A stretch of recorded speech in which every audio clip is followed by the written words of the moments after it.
All right. Yeah, really the last real practice um, out here in California. I think that kind of wraps most everything up. We'll kind of walk through some stuff tomorrow um, as we get ready for San Francisco. Um, but but I think we got a lot, accomplished in the last few weeks. I still think, we've got some things that we need to still improve on, but I think overall, um, I was pleased with the work that we were able to get done, out here in training camp. So now we'll start turning our attention to San Francisco. Will you play most every healthy player tomorrow? We'll see. We'll see. Um, Again, we haven't had really any of those discussions with any of the players. Our focus really is when we're working, our focus is on the work that we're getting done. And then, probably talk about that this afternoon with the guys and kind of go from there. Could not having the joint practices with San Francisco influence maybe the way that you look at this game? Yeah, maybe. You guys are wanting me to say something. I mean, we're going to focus on, practice what we've been doing, and then we'll have 11 guys out there, I promise. What was Rashid's reason for absence today? Toe or foot. Toe or foot? Yeah.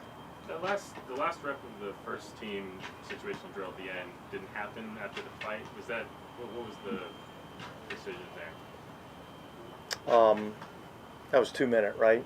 Yeah, the 48. Yeah, I didn't want to throw a Hail Mary pass.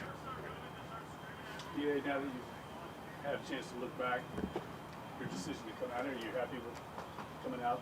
Yeah, I think we got a lot of great work done, and certainly we enjoy being, in front of our fans, and we'll have a couple opportunities to do that this upcoming week with a Tuesday night practice against or at Tulane, and then a Friday afternoon practice, 1 o'clock, just like the Tennessee game's going to be there in the Dome. So we'll get a couple opportunities to get out in front of our fans, and we're excited about being able to do that. I do think, getting out of the heat and humidity, I think was beneficial for our guys. And like I said, I think we got a lot of really good work done, and I think our guys being together for what really amounts to about a month with very minimal distractions, I think was beneficial to our football team. Yeah, you talk a lot about guys like catching your eye. I'm kind of wondering if like the inverse of that is true a little bit. Guys who maybe like started camp strong, and then have you noticed anyone kind of cool off? I'm not asking for like specifics, but does that happen over the course? Well, look, I mean, honestly, over the course of training camp, there's a lot of ebbs and flows as to where these guys are at, and in particular when you're talking about some young players, they have some good days, they have some bad days, some things that are good, some things that are not good. Not every day's a perfect day. Not every day do you feel great when you come out here every day, and I'm looking for the guys that can push through those times when it's not going as well, or maybe you don't feel as good. I'm looking for guys that can push through that stuff, and so I think you notice some on both accounts, and ultimately what it boils down to is, who are going to be the most consistent players that we feel like we can count on, that we know exactly what we're going to get on a day in and day out basis. Because I think as coaches we can plan for that.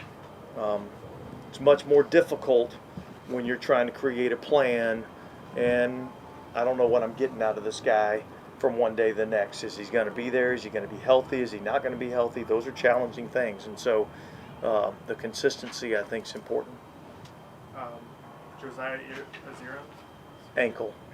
And then Michael Jacobson? I don't think we've asked about him. Foot. And Chris Fuaga's back injury, just normal tightness? Anything of concern there? He's rehabbing. Okay. Will he be able to play Sunday? I don't know. I mean, just like for the sake of possibly alleviating concern, like is that a week one? I don't think I would tell you can go home and rest at night fairly comfortably. Derek Carr's had like a few plays where he's gotten like stepped on. Are you concerned about that at all, or is that just happens during? Well, yeah. I mean, I don't like it. You know, but as a head coach, you look at a couple of things. I mean, A, we're talking about staying off the quarterback, doing all those things, and yet the most effective and best rush in football is the ability to rush with power. I'm pleased with our defensive ends and really interior linemen also, our ability to rush with power.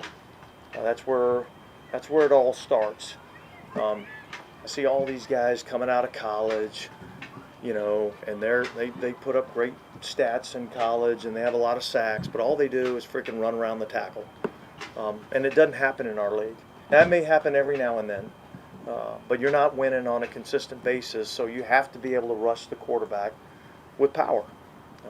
And that's why we've always liked the bigger, longer defensive ends instead of the smaller, you know, guys, because at some point, to get from point A to point B, I'm going to have to go through that wall, right?